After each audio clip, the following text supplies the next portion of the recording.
Good morning, Amita. Morning. It's so strange to keep speaking about myself. I've never thought of myself that way. But I'm ready to answer any question. Well, we wanted to ask you about your earliest recollections with your family, your mother and father. Oh, my earliest Yes, certainly. recollections. And how you came here, how they came here. Oh, that's long back. They knew about the ashram since I was a little girl of 3. They used to have a correspondence with Noninida. At that time, Noninida was the secretary. And we were in Myanmar, Rangoon. And at that time already, I had seen my parents meditate 1 hour a day.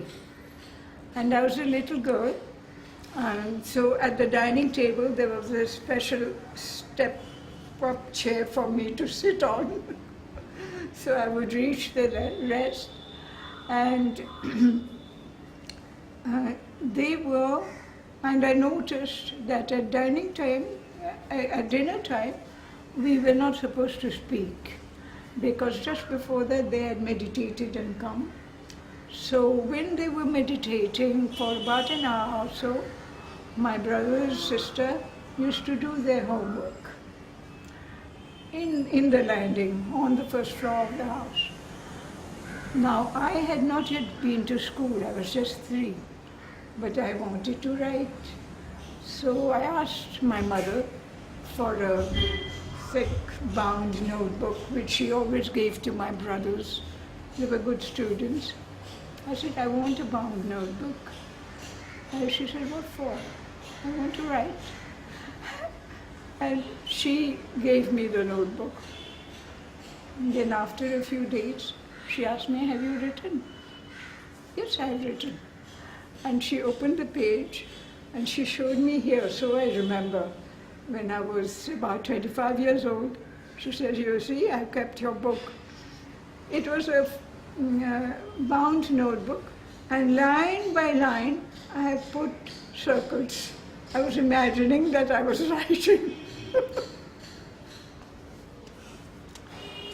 And I insisted on going to school, and luckily there was a Montessori school right next door. So they sent me there. And my sister Chitradi, who had already studied, needed a little more coaching in English because the school we would be sent to, English was the medium. It was 1937, 38. So when I went there, and the first work they gave me was to string a few beads. And the lady in charge left a few beads, wooden beads in front of me and gave me a wire. I remember this work. I don't remember any other thing that I had done there because she had commented on my choice. I sat there and I strung them on too. And when the lady, she was a Bengali lady, we used to call her also Miss Sen, but the lady in charge was an English woman. She said, Miss Bhojin, see what she has done at this age. And I had put I had strung the wooden beads in order of size. They were of different sizes. And over and above that, she thought that the color was matching, that they were of different colors, the color was matching. So she was very impressed. I remember only her remark. That is my earliest memory of Rangoon, Myanmar, when I went to school and my parents had a very busy schedule because my father was an auditor had to go to office. Um, he was the equivalent to Auditor General of the Railways, but he was called Deputy Auditor General of the Railways because the first position had to be occupied by an Englishman.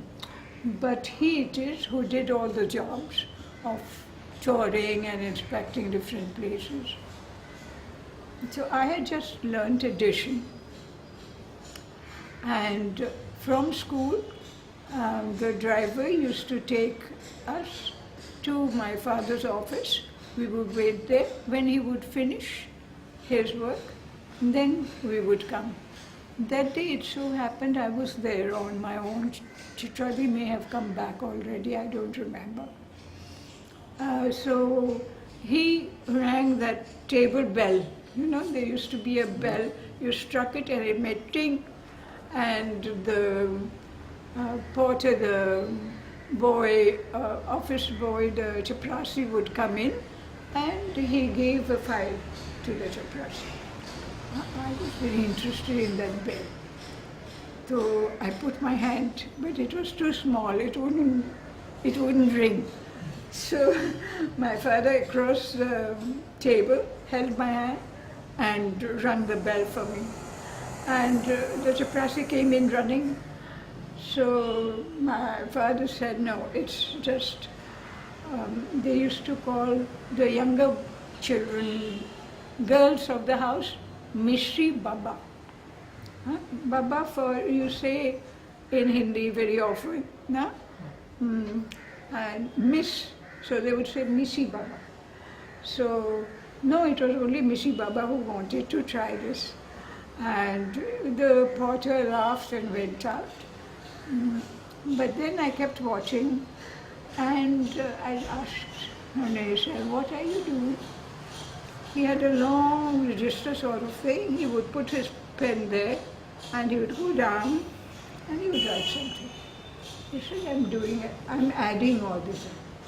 I was so astonished that a whole register full of numbers, he had only to put his pencil on the first line and then write up and he would do the addition. He was very good at mathematics when he passed out of his college. So I was really thunderstruck. Then I'll skip into our school. Neroda was our French language teacher. So one day, one essay he asked us to write, Chimères d'enfance, chimeras of our childhood. So my starting point was that I wanted to be a mathematician. So Nirodha had a good laugh, and because my argument was that all around me I saw people who were reading and doing maths. So maths had to be the height of your intelligent subject. So I want to do maths. But gradually my taste changed, and they were very lenient and very understanding, as you see. In Rangoon, Myanmar now, my mother used to always go to the Ramakrishna mission. And they would go for meditations and all that, and special sessions. So one year, when everyone of the family was out of station, I think, I went with my mother, and she went on through a back door. And standing at the back door, I saw the pujari do a puja. Arati. That was the first time that I understood that we could invoke a higher power. I was so very charmed by that movement And you know, they did arati, and in the hand they had this bell. So the two things had to go in a different rhythm. After I started dancing, I have tried it, but I have never succeeded very well. Then he came this to our side of the back door, and he gave some prasad for us to partake. And my mother, I did like my mother, touched the prasad and had it. Then he came, he looked, and he found that we were still waiting there. So he asked my mother, "What is it?" She said, "She wants a little more prasad."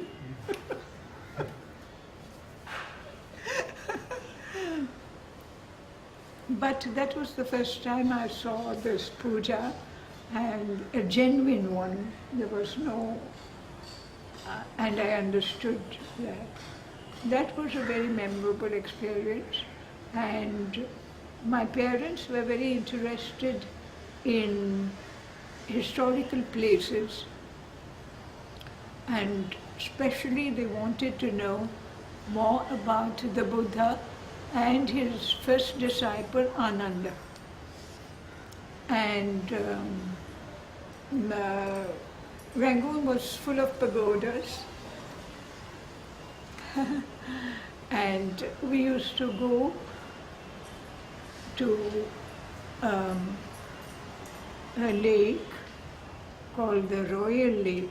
It was really, I don't know how do you say, connected with the Bay of Bengal, the sea. So it was blue. And we went on Sundays off and on for swimming. The others went for swimming to a lake called Cocaine Lake. It was a little muddy on the edges, but very clean and neat. There was also a diving board in the middle, a structure which you could climb and dive from. So my question was, why is the Royal Lake blue and the other one not blue? Now, they said it's the reflection of the sky, which is a big... I couldn't understand more than that. But there was the famous pagoda of Rangoon was right near, called Shwedagon Pagoda. I have recently done from memory a sketch of it, of that day when we saw 3 monks going up into the pagoda. I'll show it to you sometime. And I was very impressed by my mother's answer to my question, that the monks were going and they were doing their prayers at the same time. So that was something that struck me. And the golden pagoda of Shwedagon Pagoda and its reflection on the water is something else that, I could never forget. So both were, my parents were very open to religion and beauty of nature. So one day when I was in the car with my mother and we were just crossing a by-lane, one side, the side which had a pavement on the right-hand side where there were trees. It was like an avenue. Then one hawker woman, the Burmese are very tip-top, They have a very strikingly colored lungi, the ladies, women, mostly in brocade. And they have a top which is very thin and flimsy organdy, white. And the speciality is the buttons.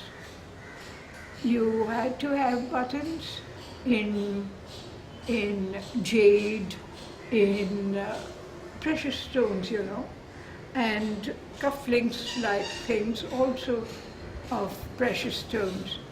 And that was a speciality. I noticed on the street a lady standing on a small stool like that high, and with an attendant, her hair loose, falling beyond the stool onto the ground. I just stared, and my mother told me that special feature of their hairdo was to have a bun in the middle and wind all that hair round like a top hat, It looked round like that. And on that they would wear a flower. And that day when I was going in by car with her, she said, see, even the hawker woman, there was a hawker woman going with a basket of fruits or something. She put her basket down, we were in car. We were just crossing her. She bent down, picked up this grass, this grass flower we call humility, some grass flower and some wild flower, and put it in her hair. So my mother said, see how they can understand what is beautiful. And that I remembered always. Those were my special memories of the past. How old were you then? 5 or 6. 5 or 6. So you came here when you were 7. 7. When did your parents know about Sri Aurobindo or mother? I'm not sure when, but in Rangoon, as I said, there already they had Sri Aurobindo's books, whichever book was published. And I know that National Value of Art and National System of National Education, I think these 2 books were published, and or Love and Death, maybe. Because I remember, and I had kept for a long time, those first copies which had always a very dark blue cover, dark blue cover with golden lettering. So I had seen all their books were labeled. They were voracious readers, both of them.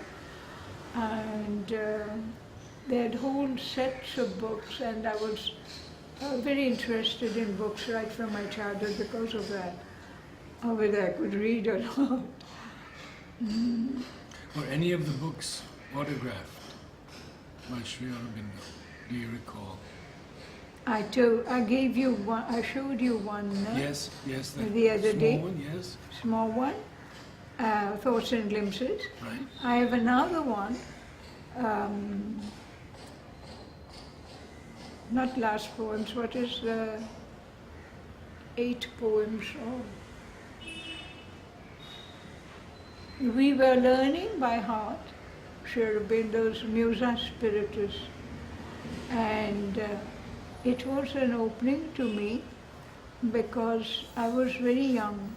I was about 8. There was no school still, or maybe 9. And I asked my teacher, what does it mean? Tiger stripes of virtue and sin.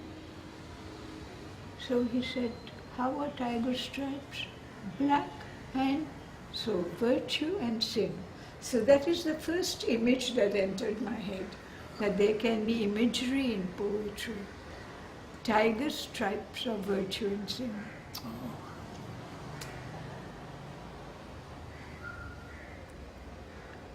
And the sound of English poetry came home to me through another poem. I couldn't trace it. I traced it long ago once, but then I again lost touch. It ended, I am the captain of my fate. And I am the maker, I am the captain of my fate. I am the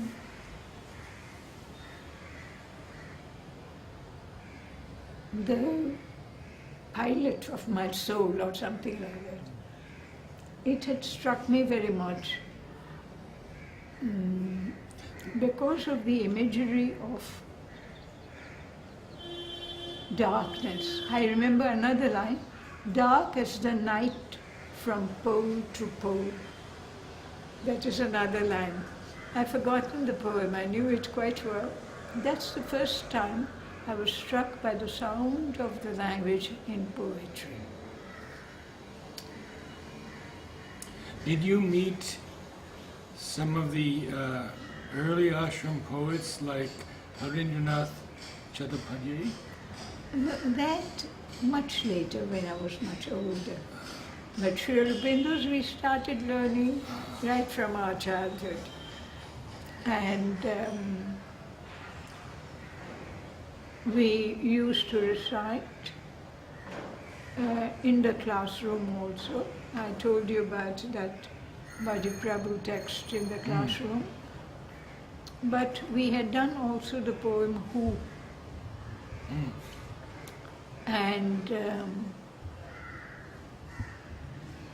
And actually we wrote what we thought, what we understood about the lines from time to time. And for French, I started learning French before the school started. Actually, there's a story about French. I didn't know anything about the French language or there existed any language. We were at school in Lahore at that time, and we were coming out of our section, I think our singing section, to the boarding where we were staying for some time. And I said, what is that class going on after school hour? They said French. And immediately, spontaneously, a child of 6, I said, I want to learn French. So when we came here in 1942, we had some classes, but I don't think we had started French there. I'll have to look up the notebook. No, I think it was after that. In 1942 or 43 must be, there was a gentleman here who was mother's architect, so to say. The one who was in charge of house maintenance and everything, Chandulal. You know Vasudha Ben, her elder brother. He was bearded like that, small, short hair like that. He spoke French very well. So suddenly mother asked him to teach French. And he had time only on Sundays. So between 2 and 3 or 3 and 4, he used to hold classes. And I started attending that class, and mother herself would set a sentence from her book, Words of the Mother, in French as handwriting. So we had a handwriting book, and mother would give the style in which we had to write, either cursive, joint handwriting, or print, or capital. And we had to write the same sentence 3 times, just 1 page, and mother herself would sign it. And I have the book, I'll show it to you. So at that time, one day I had a peculiar idea. At 3 p.m. Sundays, or soon after that, mother used to come to the balcony on Rue Saint-Gilles in the afternoon to look at the cows and to our new dairy the dairy was just started, and mother would look at the animals. And we used to rush from our class to see mother on the balcony looking at the animals. And then one day I had an idea. I told General Algie, we are learning one sentence from the mother. Why can't we recite to her from the street? So he asked mother, mother approved of it. And so the sentence we learned, we went there, and two others joined me, not the whole class. We said the sentence. So one day we had chosen the sentence from her book where she has quoted from the Bible, C'est ici la maison de Dieu, et moi je ne le savais pas. Here is the house of God, and I didn't know it. So we naturally changed the I into us. So we said, c'est ici la maison de Dieu, et nous ne le savions pas. When we recited that from the street, mother looked at us and said, maintenant vous le savez. Now you know. So, and all this was happening with Aurobindo in the room. Aurobindo was in his rooms. And I think he had pointed out that day, when we recalled that incident, I was told that he had said, see how happy she is. Mother said, maintenant vous le savez.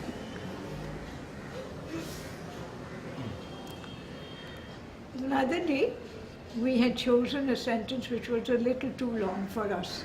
We were just learning French. And so I told General Algie I would keep the book in hand. Because I was also a little afraid that I might forget.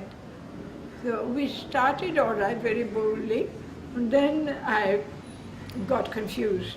And believe it or not, mother started prompting from the balcony. It was her sentence. The mother started prompting and saying with us the sentence from the balcony while we looked. And these treasures of mother's interaction with you are so valuable to all of us. yeah, with all the children of that time, she had something or the other which was different. These are very rare recollections, very rare memories. Yeah. So if you have any such things comes to my mind about the Balkan. No, it is all things. part of the Yes. your body, memory. You can't forget such things. And your parents' first visit to the ashram? Was in 1939. Ah, 1939. before they took you. No, we came in 1940. Right. I thought of keeping a photograph ready. At that time, when they had come, where my father, no, their son had come first. Mother knew that he was an officer in the British, whatever. So mother was a little on the safe, kept on the safe side. Mother didn't, there had been a lot of spying and all that of Aurobindo. So mother asked him to stay in one of the hotels here. It is, I think it was called the Grand Hotel. But afterwards, on seeing his sincerity and his honest approach to sadhana, mother, next when he came with my mother, 1939, later on, Junjun boarding used to be like a guest house and rented, I think, by the mother if there were more people for darshan. So they had stayed there. And my mother's most precious personal memory of that time about people was Pranabda's uncle. We used to call him Mota Kaka, He was quite stout. He was in charge of the reception for quite some time. He it is who started the reception work in the ashram. And he was a visitor at that time. Then my mother said, people had just enough for when they were on a visit. Ashram was not so opulent at that time. And people used to have a puja full of water. They would go and fetch the water from the filter, either from the filter in the ashram or the filter in what is children's boarding now. We used to call it Benjamin's place because French national Benjamin had taken up the job of repairing shoes and sandals. So it used to be there. Before it became near the volleyball ground, we used to call Govindaraju's place. So there used to be a filter. So one of the two places we got our. Whenever we were to come, the arrangement of the ashram was such that the room chosen by the mother would be spotless clean, and there was a furniture service. Visitor would have a table, a clothes rack or something like that, and a chair. Rarely perhaps a cupboard or something like that. What I was saying is that when my mother came with my father and Motakaka was there, suddenly one day he came up the stairs of this, what is now Junjun boarding, saying, "Iladi, you will need this more than I do." He had a very strange type of, there were clothes hanging, which you could fold and you open, they became squares, hinges, and you could hang on so something like that was given her, and she was very impressed. She said, they are so considerate, everyone in the ashram. And I was a little girl in Lahore. And she didn't think I would understand everything. So she described that time's dining room. So she said, it is all spotless clean, and you go with the dish, and the service is like that. And everyone's sugar is in a tin. I didn't know tin at that time. I used to imagine, my mother said everyone's weekly sugar is kept on a rack with the name. So now we use porcelain sugar things with two handles on either side. So in my child's imagination, I saw such porcelain sugar things with the name. But when we came first into the dining room, that was the first shock I had. Oh, acha, they are in tins like this. And it was quite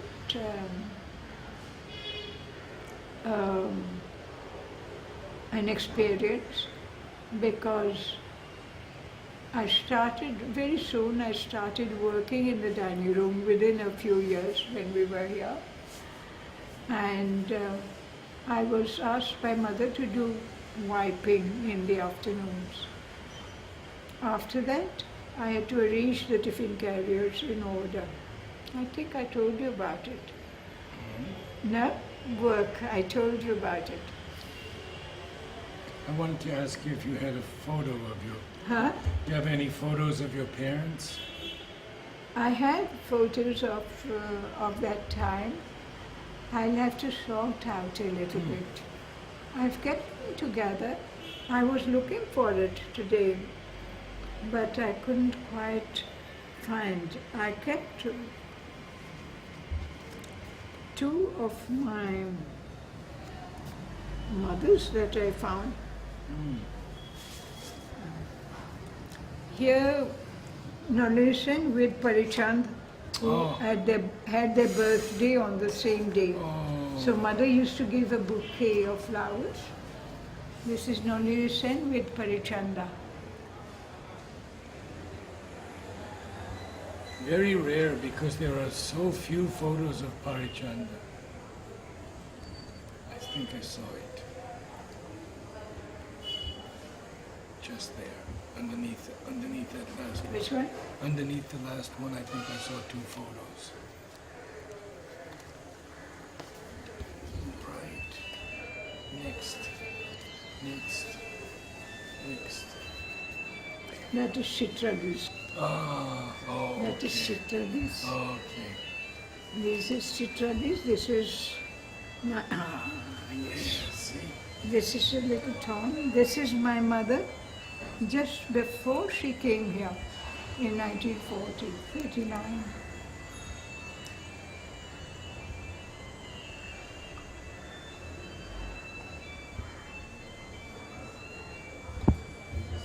Thank you so much.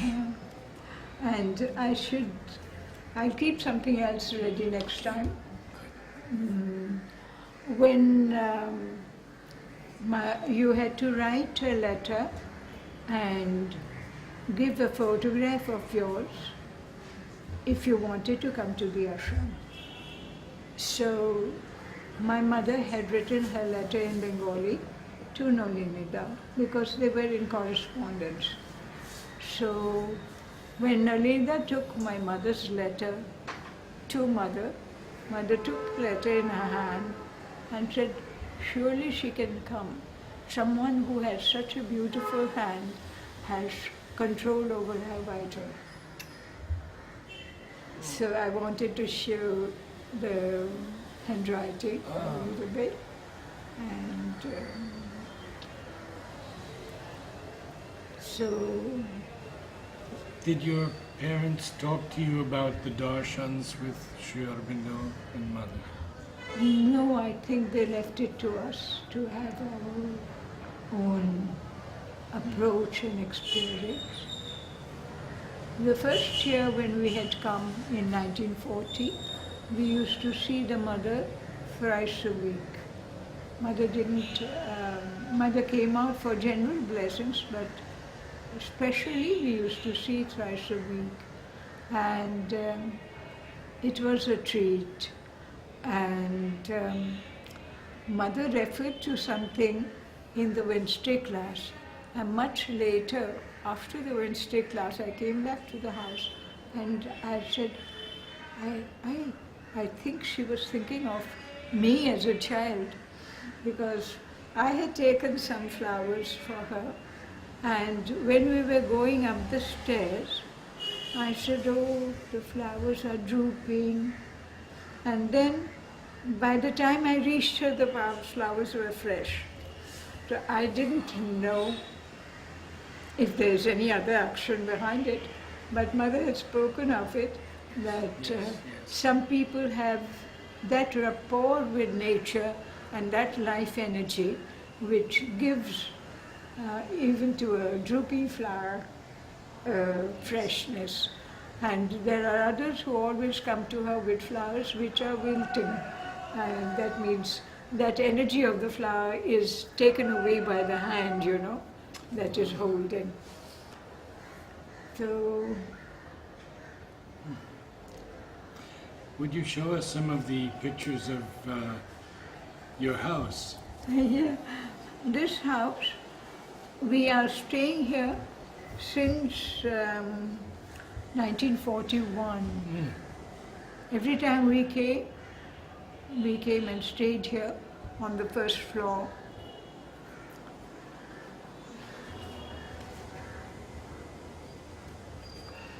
This one will be good.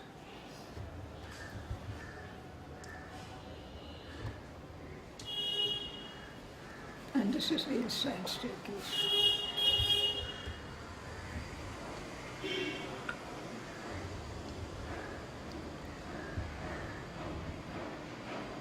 And this is that lovely view from the balcony where we are right here. Top, yes, right here.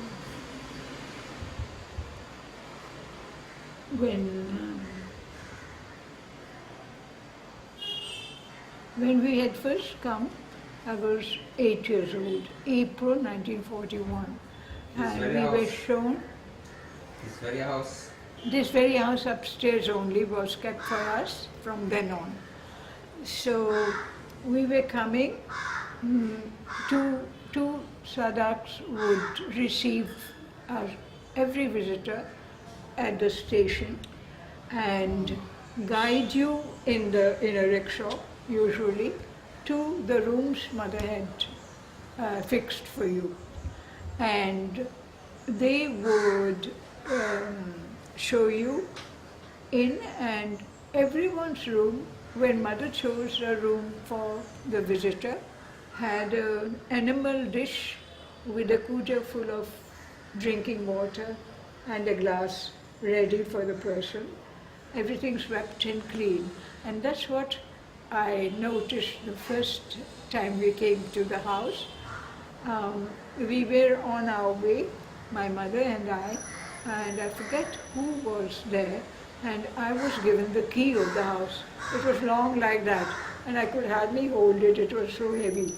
And then I could only put it into the keyhole. I couldn't turn it. So the Sadak turned it from me, and I entered, and I was very surprised because till then I had always seen a house where the main house is entrance gate and house, and here it was on the left side. So I said, the house is on this side, and I ran in. The extra veranda was not there at that time, there was only one, and I climbed, and they said this is the staircase. I ran up, and I came up till here, and I said, oh, it doesn't continue. It doesn't go on. At that time, Aurobindo from his room said, you like the house? And I said, yes, of course. So the house was chosen, and Did mother visit here? yes, mother visited here in 1954. Any photos of the mother when she No. visited?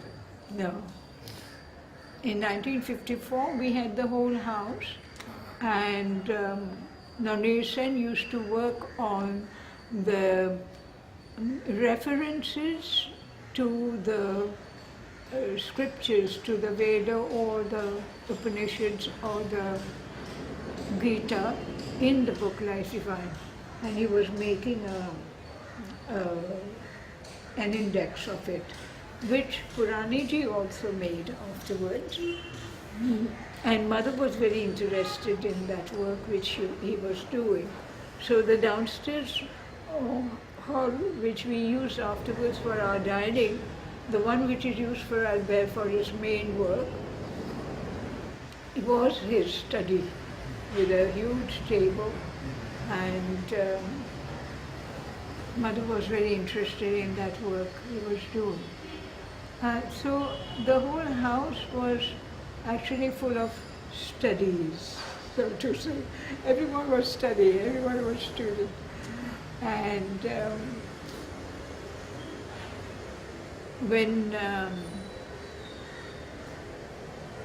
we first came, as I told you, we had only the first floor, which used to be kept locked for us. Downstairs, in the main room where Albert tailoring is, when we came the second time, Kollanda, you know, Kollanda used to stay there, and in the corner room here, Nripendra, Dr. Nripendra used to stay there, and the room, which is a little covered and rather warm, used to be kept only for darshan visitors if mother was in need of a room. Otherwise it was too cramped up to give to anyone. One year, a gentleman with his daughter, do you know Durgadi?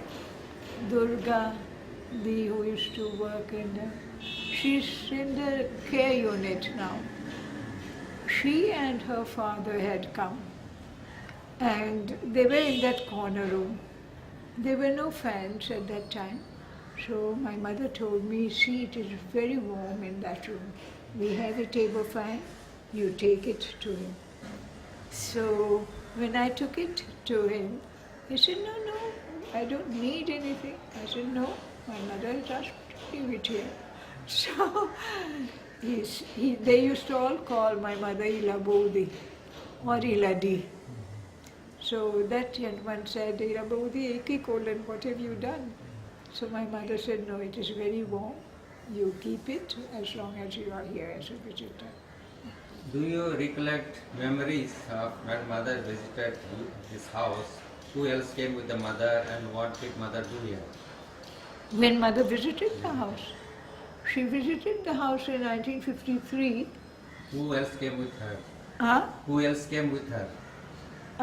As usual, Pavitrata was with her.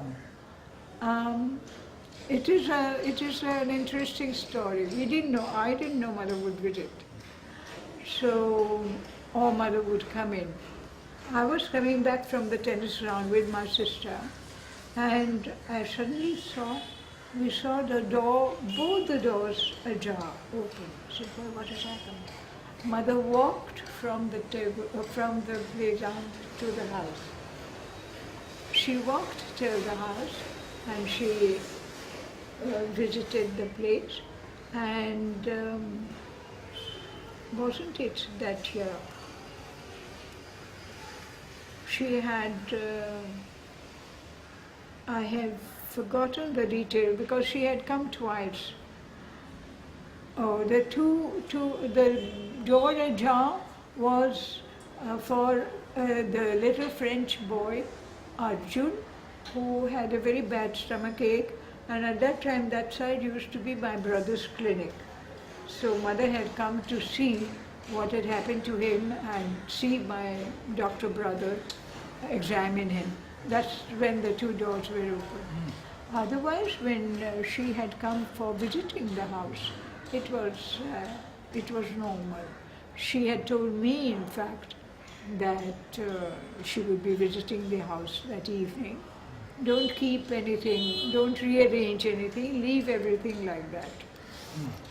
But we being human, when I told my mother, she was doing some sewing at her sewing machine or something.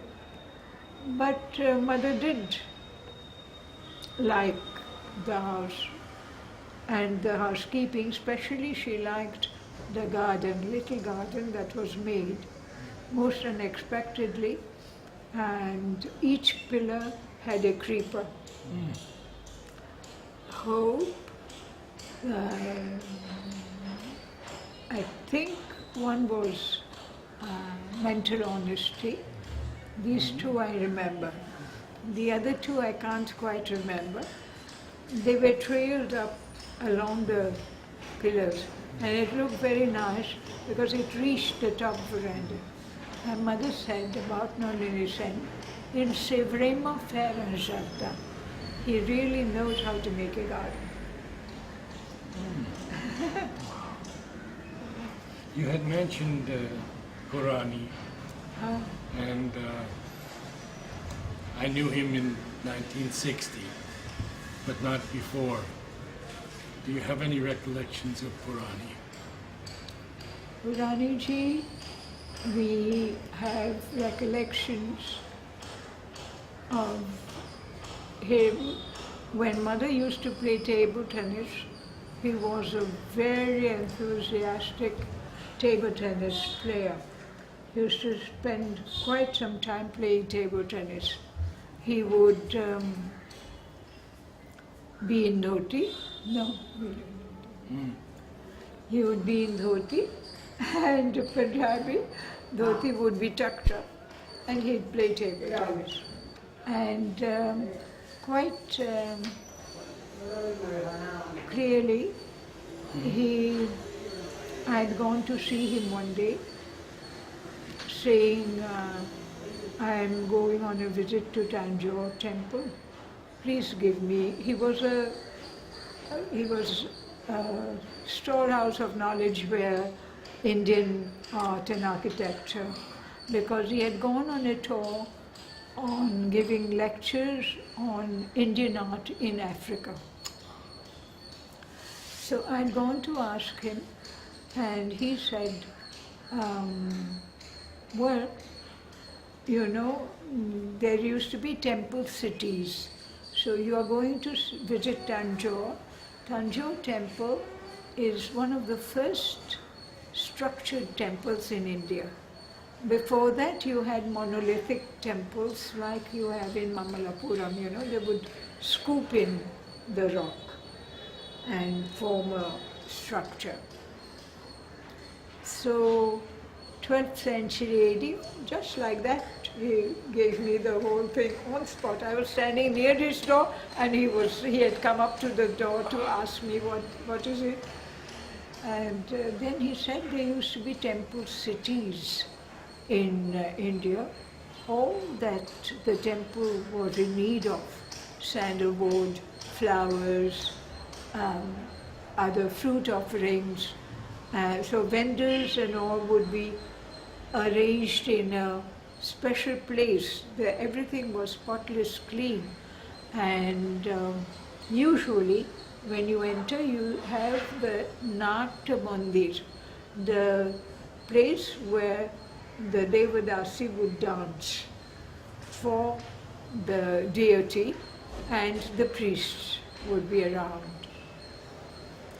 So for the Tanjore temple, he had told me also that it was the first structured temple, and what was very interesting is that it had all the three deities, I think, Shiva, Vishnu, and Brahma, of course, you don't have separately.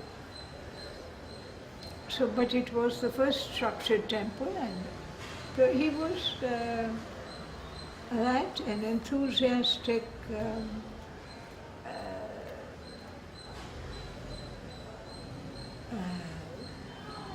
physical education man, because he had introduced a great deal of physical education during the freedom struggle times in Gujarat.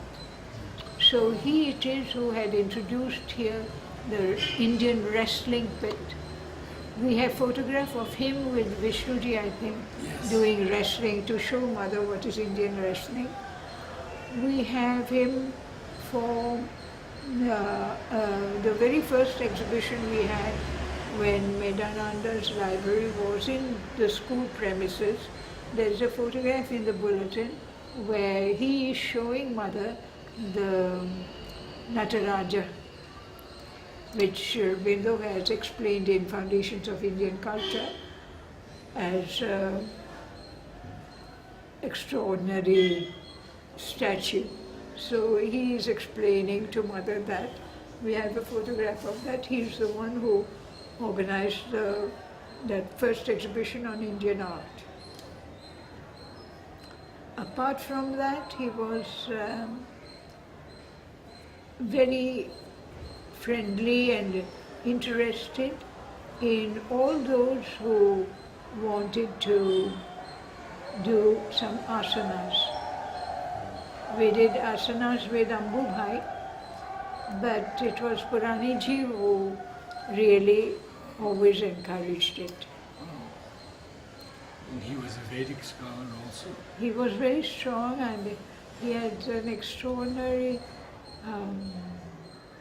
how should I put it, honesty about the ashram and sensitivity for Indian culture also here.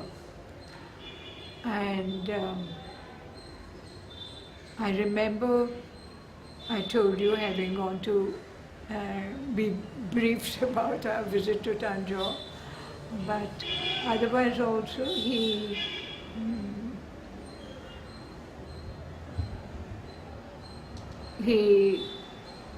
Anu Purani is his daughter. So Anu and I were quite close because I became one of her main students. You know Chandra, Ravi Bala and all, Chiman Patel's sister. Chandra and I were her best students. I was in the senior group and Chandra was in the next group. So because of Anupurani and all, I came also in touch with Purani Ji by that much. That's all I would know about him. You have not told anything about your brother. Tell something about your brother. My brother, Yeah. Dr. Shatabrindu. Yeah. I think I should show a few photographs next time and talk to you about it. He worked in Jipmer, no? He was the head of Yeah, Jipmer. he was assistant professor of surgery there. But when he went to England for his specialization in FRCS, he had left, we have a photograph of that in 1946. And mother was very particular that he should go by boat. So mother said, because of the change of climate, you have to take it slowly on your body. So, and he had written to us, he had sent a postcard from Aden in just the Suez Canal, and we were very keen on receiving some photographs and picture postcards from him at that time. And as soon as he came to know that we were playing table tennis and I was quite promising in it, he sent us 2 bats, special bats of table tennis, one for Chitrali and for me, and another one for me. So he was always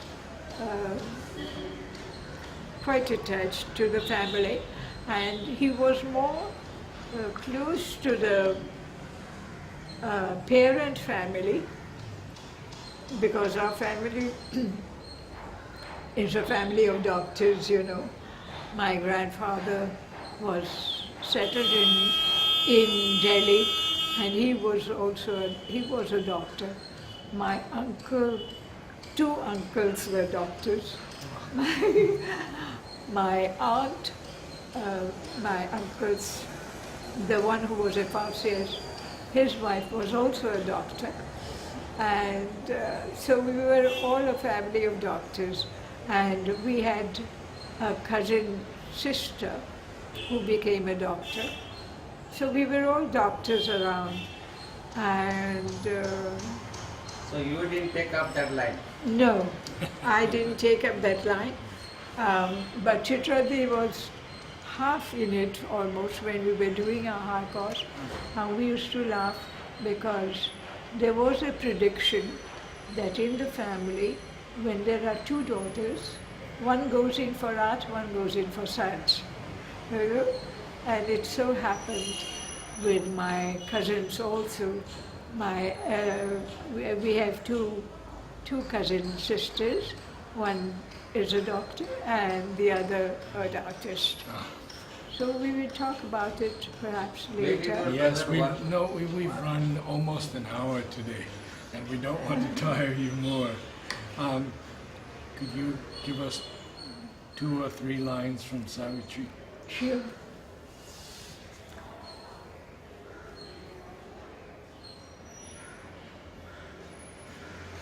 I'll give you the opening lines.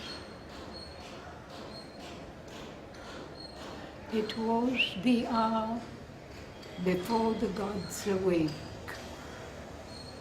Across the path of the divine event, the huge foreboding mind of night, alone in her temple of eternity, lay stretched, immobile, upon silence's march. Almost one felt opaque, impenetrable, in the somber symbol of her eyeless muse, the abysm of the unbodied infinite. A fathomless zero occupied the world.